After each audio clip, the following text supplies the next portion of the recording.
Welcome. In this lecture, we're going to talk about the real numbers and the integers and their notation. So the first kind of notation I want to introduce is that we will use, and then this is a new funny thing. It looks like an R, but it's going to have two lines coming down. Okay, this is Blackboard bold, R, okay? And we use this notation for the collection or set. So for the collection or set of all real numbers, so these are real numbers,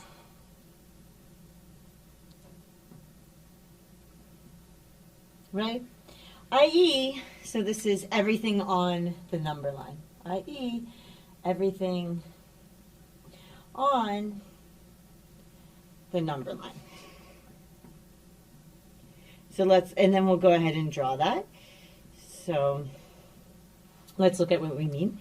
Okay, and then again, this is the real numbers denoted with the two lines going down and otherwise an R, right? R for real numbers. Okay, so we have kind of standard numbers. We have 0, we have 1, and so on.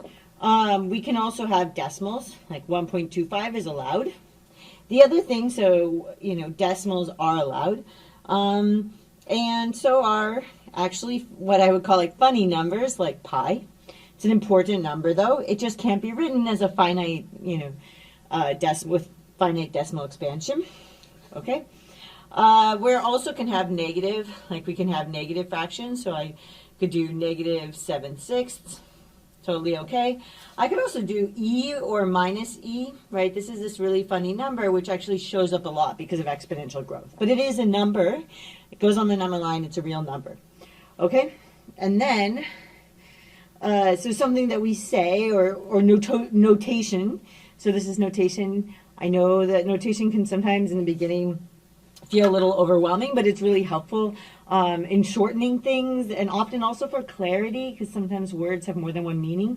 So sometimes we can give a nice, concise notation, which, pretty soon you'll get used to and you know exactly what it means. And it's very quick and it's very clear, okay, once you get used to it. So here, this is something we might write. Okay, so here's something we might write, which is that when we write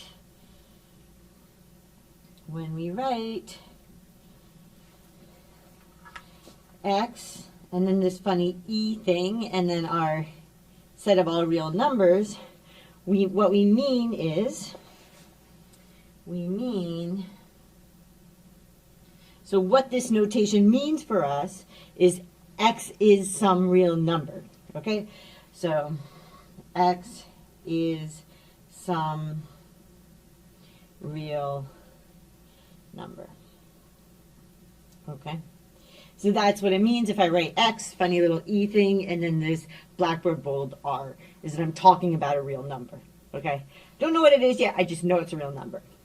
But now what if we instead we want to only allow integers, okay? So what if we only want to allow integers? So what if only want to allow integers?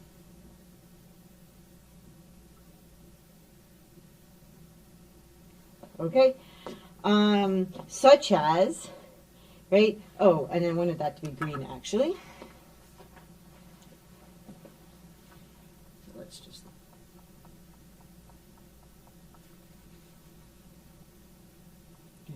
keep a color scheme going for those who color has a lot of meaning for them and helps organize their thoughts. It's good to have kind of colors that do that. Okay, so if we only want to allow the integers, such as, right, there's a lot of circumstances for this. So such as, well, let me write one and then we can, there'll be more in the next lecture, but if we're looking at the increase of goods produced, right? you can't have some fraction of a good, right?